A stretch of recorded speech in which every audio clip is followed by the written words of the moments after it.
ನೀವಿಲ್ಲಿ ನೋಡ್ತಾ ಇರುವಂಥದ್ದು ಅಂಥ ಇಂಥ ಕಾಂಜಿ ಪಿಂಜಿ ಮರ ಅಲ್ಲ. ಕಾಚು ಕಾಚು ತಯಾರಿಸುವಂತಹ ಮರ. ಕಾಚು ಅಂದ್ರೇನು ಅದನ್ನೆಲ್ಲ ಮುಂದೆ ಹೇಳ್ತೇನೆ. ಅದಕ್ಕೆ ಮೊದಲು ಈ ಮರದ ಒಂದು ಪೀಠಿಕೆ ಹಾಕ್ತೇನೆ ಕೇಳಿ.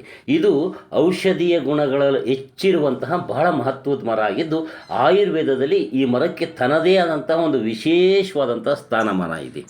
ಅದೇ ರೀತಿ ಈ ನಮ್ಮ ಪರಂಪರೆಗೆ ಇದರ ಕೊಡುಗೆ ಕೂಡ ಅಪಾರವಾಗಿದೆ. ಇದೊಂದು ಪಾರಂಪರಿಕವಾಗಿ ಗುರುತಿಸುವಂತಹ ಮರವಾಗಿದೆ. ಮತ್ತು ಇದೊಂದು ಸಾಂಪ್ರದಾಯಿಕವಾಗಿ ಕೂಡ ಭಾಳ ವಿಶೇಷವಾದಂತಹ ಮರ. ಜೊತೆಗೆ ಇದರ ವಾಣಿಜ್ಯ ಲಾಭ ಅಂದರೆ ವಾಣಿಜ್ಯವಾಗಿ ಆರ್ಥಿಕವಾಗಿ ಕೂಡ ಹೆಚ್ಚು ಲಾಭ ತರುವಂತಹ ಮರ ಆಗಿದೆ. ಹಾಗಿದ್ರೆ ಇದು ಯಾವ ಮರ?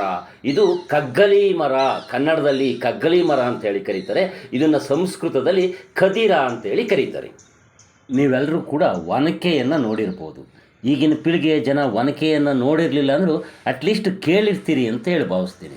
ಒನಕೆ ಅಂದರೆ ಈ ಭತ್ತವನ್ನು ಕುಟ್ಟಲಿಕ್ಕೆ ಮತ್ತು ಬೇರೆ ಬೇರೆಯ ಆಹಾರ ಪದಾರ್ಥವನ್ನು ಕುಟ್ಟಲಿಕ್ಕೆ ಒನಕೆ ಅಂತೇಳಿ ಇರ್ತಿತ್ತು. ಅಂದರೆ ಒಂದು ಒಳಕಲ್ಲು ಇರ್ತಿತ್ತು, ಕಲ್ಲಿನಿಂದ ಮಾಡಿದ್ದಂಥದ್ದು. ಅದಕ್ಕೊಂದು ಕಡಿ ಅಂತ ಇಟ್ಟಿರ್ತಿದ್ರು, ಮರದ ಸುತ್ತ ಆ ಕಾಳುಗಳು ಸಿಡಿಬಾರ್ದು ಅಂತ.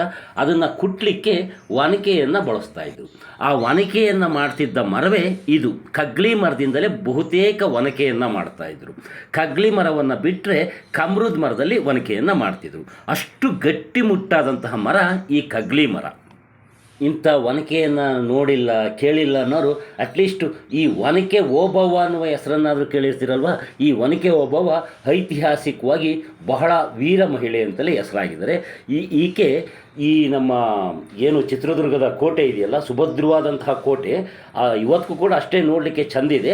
ಆ ಕೋಟೆಗೆ ಐದಾಲಿಯ ಸೈನಿಕರು ನುಗ್ಗುವಾಗ ಒಂದು ಕಿಂಡಿನಲ್ಲಿ ನಿಂತು ತನ್ನ ಒನಕೆಯಿಂದಲೇ ಆ ಸೈನಿಕರನ್ನು, ಆ ಕಳ್ಳರನ್ನು ಒಡೆದುರುಳಿಸಿದ ವೀರ ಮಹಿಳೆ ಒನಕೆ ಓಬವ್ವ. ಇಂಥ ಒನಕೆ ಓಬವ್ವನ ಕೈಯಲ್ಲಿದ್ದ ಒನಕೆ ಈ ಮರದ್ದೇ, ಅಂದರೆ ಈ ಕಗ್ಲಿ ಮರದ್ದೇ ಆ ಒನಕೆ ಆಗಿತ್ತು. ಅಂದರೆ ಈ ಮರ ಐತಿಹಾಸಿಕವಾಗಿ ಕೂಡ ತನ್ನ ಕೊಡುಗೆಯನ್ನು ನೀಡಿದೆ ಅಲ್ವಾ.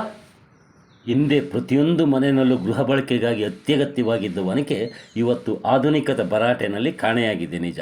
ಆದರೆ ಇವತ್ತಿಗೂ ಕೂಡ ಶುಭ ಕಾರ್ಯಗಳಲ್ಲಿ, ಮದುವೆ ಸೇರಿದಂತೆ ಶುಭ ಕಾರ್ಯಗಳಲ್ಲಿ ಒನಕೆಯನ್ನು ಅಲಂಕಾರ ಮಾಡುವಂಥದ್ದು, ಒನಕೆಯನ್ನು ಪೂಜಿಸುವಂಥದ್ದು ನಮ್ಮ ಸಂಪ್ರದಾಯವೇ ಆಗಿದೆ. ಈ ವಿಡಿಯೋವನ್ನು ನೋಡುತ್ತಿರುವ ನಿಮ್ಮಲ್ಲಿ ಯಾರಾದರೂ ಕೂಡ ಎಂದಾದ್ರೂ ಈ ಒನಕೆಯನ್ನು ಎತ್ತಿ ಅದರ ಭಾರವನ್ನು ಗಮನಿಸಿದರೆ, ಅದನ್ನು ಅಂದರೆ ಆ ಕಾಳು ಕಡಿಯನ್ನು ಕುಟ್ಟಿ ಅದರ ಶಕ್ತಿಯನ್ನು ಗಮನಿಸಿದರೆ, ಅದರ ಕಡುಗಪ್ಪು ಬಣ್ಣವನ್ನು ಗಮನಿಸಿದರೆ, ಹಾಗೆ ಅದರ ನುಣುಪಾದ ಜಾರಲು ಮೈಯನ್ನು ಗಮನಿಸಿದರೆ ಆ ಒನಕೆಯ ಶಕ್ತಿ ಏನು ಅಂತ, ಆ ಒನಕೆಯ ವಿನ್ಯಾಸ ಮತ್ತು ಆ ಒನಕೆಯನ್ನು ಮಾಡಲಿಕ್ಕೆ ಬಳಸುವಂತಹ ಈ ಕಗ್ಗಲಿ ಮರದ ಒಂದು ವಿಶೇಷವಾದಂತಹ ಶಕ್ತಿ ನಿಮ್ಮ ಗಮನಕ್ಕೆ ಬಂದುಬಿಡ್ತದೆ. ಒನಕೆಯನ್ನು ಬಿಡಿ, ಈ ಎಲೆ ಅಡಿಕೆ ಜೊತೆ ಬಳಸುವಂಥ ಕಾಚುವನ್ನು ತಯಾರಿಸುವಂಥ ಮರ ಕೂಡ ಇದೇ ಕಗ್ಲಿ ಮರ ಆಗಿದೆ. ಈ ಮರದಿಂದ ತಯಾರಿಸಿದ ಕಾಚುವನ್ನು ಎಲೆ ಅಡಿಕೆ ತಿನ್ನಲಿಕ್ಕಷ್ಟೇ ಅಲ್ಲದೆ ಆಯುರ್ವೇದದಲ್ಲಿ ಹೆಚ್ಚಾಗಿ ಔಷಧಿಯಾಗಿ ಬಳಸ್ತಾರೆ.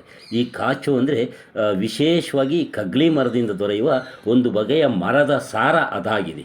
ಈ ಕಾಚನ್ನು ಕಗ್ಲಿ ಮರದ ಎಲೆ, ಕಾಯಿ ಮತ್ತು ಕಾಂಡಗಳಿಂದ ಪಡೆಯಬಹುದಾದರೂ ಮುಖ್ಯವಾಗಿ ಈ ಕಗ್ಗಲಿ ಮರದ ಕಾಂಡದ ಚೇಗು ಭಾಗದಿಂದ, ಚೇಗು ಅಂದರೆ ಆರ್ಟ್ವುಡ್ಡು, ಅದರಿಂದನೇ ತಯಾರಿಸ್ತಾರೆ. ಅಂಥ ಕಾಚನ್ನು ತಯಾರಿಸೋದು ಹೇಗೆ ಅಂತ ಹೇಳಿಬಿಡ್ತೀನಿ ಕೇಳಿ. ಹೇಗಪ್ಪ ಅಂದರೆ, ಮೊದಲಿಗೆ ಈ ಕಗ್ಲಿ ಮರವನ್ನು ಕತ್ತರಿಸ್ತಾರೆ. ಕತ್ತರಿಸಿದ ನಂತರ ಈ ಮರದ ಚೇಗು ಭಾಗವನ್ನು ಬೇರ್ಪಡಿಸ್ತಾರೆ. ಹೀಗೆ ಬೇರ್ಪಡಿಸಿದ ಚೇಗು ಭಾಗವನ್ನು ಸಣ್ಣ ಸಣ್ಣ ಚೂರುಗಳಾಗಿ ಕತ್ತರಿಸಿ ಅದನ್ನು ನೀರಿನಲ್ಲಿ ಹಾಕಿ ಕುದಿಸ್ತಾರೆ. ಹಾಗೆ ಚೇಗಿನಲ್ಲಿದ್ದಂತಹ ಕಾಚೆಲ್ಲ ನೀರಿಗೆ ವರ್ಗಾವಣೆ ಆಗ್ತದೆ. ಈ ದ್ರಾವಣವನ್ನು ಅಂದರೆ ನೀರು ಮತ್ತು ಚೇಗು ಕುದ್ದಂಥದ ದ್ರಾವಣವನ್ನು ಹಾಗೆಯೇ ಮತ್ತಷ್ಟು ಕಾಲ ಕುದಿಸಿದರೆ ನೀರೆಲ್ಲ ಆವಿಯಾಗಿ ದ್ರಾವಣ ಕ್ರಮೇಣ ಗಟ್ಟಿಯಾಗ್ತದೆ. ಆಗ ಅದನ್ನು ಒಂದು ಬಾಣಲೆಗೆ ಸುರಿದು ಕೆಲವು ದಿನ ಹಾಗೆಯೇ ಬಿಡ್ತಾರೆ. ನಿಧಾನವಾಗಿ ಕಾಚೆಲ್ಲ ಗಟ್ಟಿಯಾಗಿ ತಳದಲ್ಲಿ ಸಂಗ್ರಹವಾಗ್ತದೆ. ಮೇಲೆ ನಿಂತಿರುವ ತಿಳಿ ನೀರನ್ನು ಬಸ್ತು ತಳದಲ್ಲಿದ್ದ ಆ ಕಾಚನ್ನು ಸೇಕರಿಸ್ತಾರೆ. ಹೀಗೆ ಸೇಕರಿಸಿದ ಕಾಚು ಹೇಗಿರ್ತದಪ್ಪ ಅಂದರೆ ಹಪ್ಪಳದ ರೀತಿ ಇರ್ತದೆ. ಸಣ್ಣ ಸಣ್ಣ ಚೂರುಗಳಾಗಿ ಅಥವಾ ಈ ಗುಂಡನೆಯ ಬಿಲ್ಲೆಗಳ ರೀತಿ ಕತ್ತರಿಸಿ ಇದನ್ನು ಮಾರುಕಟ್ಟೆಗೆ ಕಳಿಸ್ತಾರೆ. ಇಂತಹ ಕಾಚಿಗೆ ಕೆಂಪು, ನಸುಗೆಂಪು, ಕಂದು, ಬೂದು ಬಣ್ಣ ಈ ರೀತಿಯ ಬೇರೆ ಬೇರೆ ಬಣ್ಣಗಳು ಬರ್ತದೆ. ಕಾಚನ್ನು ಈ ಹತ್ತಿ ಮತ್ತು ರೇಷ್ಮೆ ಬಟ್ಟೆಗಳಿಗೆ ಬಣ್ಣ ಕೊಡೋದಕ್ಕೂ ಕೂಡ ಬಳಸ್ತಾರೆ, ಮತ್ತು ಚರ್ಮವನ್ನು ಹದ ಮಾಡುವುದಕ್ಕೂ ಬಳಸ್ತಾರೆ, ಮತ್ತು ಈ ಕ್ಯಾಲಿಕೋ ಮುದ್ರಣ ಅಂತ ಹೇಳ್ತಾರಲ್ಲ ಪ್ರಿಂಟಿಂಗು, ಅದರಲ್ಲೂ ಕೂಡ ಈ ಕಾಚುವನ್ನು ಉಪಯೋಗಿಸ್ತಾರೆ. ಭಾಳ ಮುಖ್ಯವಾಗಿ ಈ ಕಾಚನ್ನು ತಾಂಬೂಲದೊಂದಿಗೆ ಸೇವಿಸುವ ರೂಢಿ ನಮ್ಮ ಭಾರತದ ಪರಂಪರೆಯಲ್ಲೇ ಇದೆ. ಅಂದರೆ ಇತ್ತೀಚಿನ ವರ್ಷಗಳಲ್ಲಿ ಏನು ಈಗಾಗಲೇ ಒಂದು 10-20 ವರ್ಷಗಳಿಂದಲೂ ಕೂಡ ಈ ಕಾಚನ್ನು ಬಳಸಿ ಎಲೆ ಅಡಿಕೆ ತಿನ್ನುವಂಥವ್ರು ಕೂಡ ತುಂಬ ಕಡಿಮೆ ಆಗಿದ್ದಾರೆ. ಯಾಕೆಂದರೆ ಅಷ್ಟು ಒರಿಜಿನಲ್ ಆದಂಥ ಕಾಚು ಇವತ್ತು ಸಿಗ್ತಾ ಇಲ್ಲ. ಅಂದರೆ ಈ ಕಗ್ಲಿ ಮರದಿಂದ ತಯಾರಿಸಿದಂಥ ಕಾಚು ಸಿಗದೇ ಇರೋದ್ರಿಂದ ಈಗ ಬರೀ ಎಲೆ ಅಡಿಕೆ ಅಷ್ಟನ್ನೇ ತಿಂತಾ ಇದ್ದಾರೆ. ಇರಲಿ, ಮತ್ತು ನಿಮಗೆ ಕಾಚನ್ನು ಹೇಗೆ ಅರ್ಥ ಮಾಡಿಸ್ಬೇಕು, ಅದನ್ನು ಕಾಣಿಸ್ಬೇಕಪ್ಪ ಅಂದರೆ ಈ ಬೀಡಾ ಸ್ಟಾಲ್ಗಳಲ್ಲಿ ಈ ಎಲೆಗೆ ಸುಣ್ಣ ಹಚ್ಚಿದ ನಂತರ ಕತ್ತ ಅಂತ ಹಚ್ಚುತ್ತಾರಲ್ಲ, ಆ ಕತ್ತನೇ ಕಾಚು. ಅಂದರೆ ಅದು ದ್ರಾವಣ ರೂಪದಲ್ಲಿರ್ತದೆ, ಅದು ಕೂಡ ಈ ಕಾಚುವಿನ ರೂಪವೇ ಆಗಿರ್ತದೆ.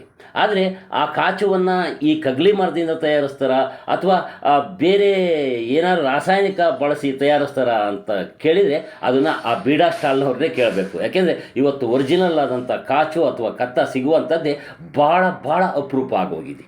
ಈ ಕಗ್ಲಿ ಮರ ಒಂದು ದೀರ್ಘಾಯುಷುಳ್ಳ ಮರವಾಗಿದ್ದು, ಈ ವಯಸ್ಸಾದ ಕಗ್ಲಿ ಮರದಿಂದ ಏನಾದ್ರು ನಾವು ಈ ಕಾಚನ್ನು ತಯಾರಿಸಿದರೆ ಅದು ಹರಳು ರೂಪದಲ್ಲಿರ್ತದೆ. ಈ ಸಕ್ಕರೆ ಹರಳು, ಮರಳಿನ ಹರಳು ಇರ್ತಾವಲ್ಲ, ಆ ರೂಪದಲ್ಲಿ ಇರ್ತದೆ. ಇದನ್ನು ಕಿರ್ಸಾವ್ ಅಂತೇಳಿ ಕರೀತಾರೆ. ಅಂದರೆ ಈ ಹರಳು ರೂಪದಲ್ಲಿರುವ ಕಾಚನ್ನು ಕಿರ್ಸಾವ್ ಅಂತ ಕರೀತಾರೆ.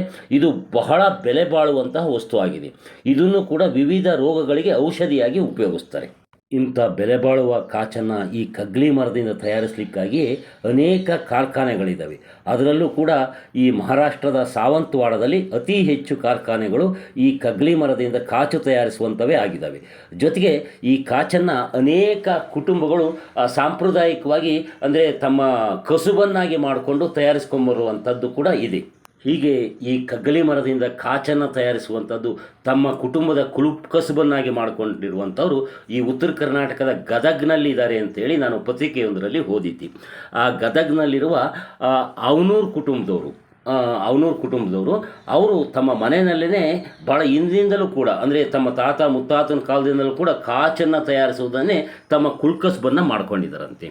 ಅವರು ಬಹಳ ಕಡಿಮೆ ಬೆಲೆಗೆ, ಅಂದರೆ 100 ಗ್ರಾಮ್ ಕಾಚಿಗೆ ಕೇವಲ 6 ರೂಪಾಯಿಗೆ ಮಾರಾಟ ಮಾಡ್ತಾರೆ ಅಂತಲೂ ಕೂಡ ನಾನು ಪತ್ರಿಕೆಗಳಲ್ಲಿ ಓದಿದಂಥ ನೆನಪಿದೆ. ಅಂದಹಾಗೆ ಈ ಕಾಚನ್ನು ಇಂಗ್ಲೀಷ್ನಲ್ಲಿ ಕಾಶು ಅಥವಾ ಕ್ಯಾಟಿಚು ಅಂತೇಳಿ ಕರೀತಾರೆ. ಈ ಕನ್ನಡದ ಕಾಚು ಶಬ್ದ ಕೂಡ ಈ ಇಂಗ್ಲೀಷ್ನ ಕಾಶು ಮತ್ತು ಕ್ಯಾಟಿಚು ಶಬ್ದದ ಮೂಲಕವೇ ಬಂದಿದೆ ಅಂತಲೂ ಕೂಡ ಹೇಳ್ತಾರೆ. ಆತ್ಮೀಯ ವೀಕ್ಷಕರೇ, ಈ ಕಗ್ಲಿ ಮರ ಅಥವಾ ಸಂಸ್ಕೃತದ ಈ ಕದಿರಾ ಮರದ ಬಗ್ಗೆ ಹೇಳಬೇಕು ಅಂದರೆ ಇದರಿಂದ ಒನಕೆ ಮಾಡ್ತಾರೆ ಮತ್ತು ಕಾಚು ತಯಾರು ಮಾಡ್ತಾರೆ ಅಂತ ಹೇಳಿದಷ್ಟಕ್ಕೇ ಈ ಮರದ ಎಲ್ಲ ವಿವರ ಮುಗಿದೋಗೋದಿಲ್ಲ.